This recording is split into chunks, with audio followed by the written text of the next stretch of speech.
Yosef afterwards says, Ani Yosef, Ha'od Avichai, and then he says, of whom you sold to Egypt. Says the Sfat Emet. Yosef tells his brothers, I am Yosef, and then he says, who you sold down to Egypt. Was that necessary? Why can't he just say, I am Yosef, and leave it at that? And then they're going to process and say, 1 second, yeah, Yosef, yeah, we threw him down to Egypt, yeah, we know what happened. Why does he have to almost rub it in their face? It's almost as if he wants to pinch them. It's almost as if he wants to get them. I still didn't forget what he did to me. It's almost as if he's saying, hands up, you're under arrest. And Yosef, who you sold down to Egypt, I didn't forget about that. Why does he have to throw in those words, I am Yosef, who you sold down to Egypt? Says the Sfat Emet, something so incredible and something so beautiful. He says, you know why he has to say, I am Yosef, who you sold down to Egypt? He says, because you're reading it all wrong.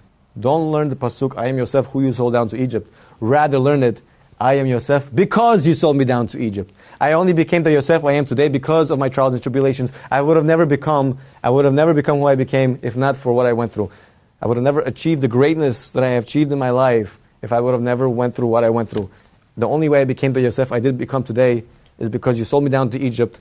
I went through hardships. I had to keep my faith in God through the thick and the thin. And when the going gets tough, the tough get going. And the only way I was able to become the Yosef I became today is because I had to go through what I went through. So thank you. He was thanking them. He wasn't trying to get back at them. He wasn't trying to chas v'shalom, remind them of their sin. He wasn't trying to pinch them. He was just trying to show them it's all for the best. It all worked out in the end. I am Yosef because you sold me down to Egypt. And so thank you. That's the attitude we have to have in life as well.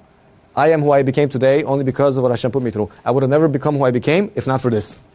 Sfat Emet reveals to us an unbelievable pshat. What a chidush, what a way to understand this pasuk.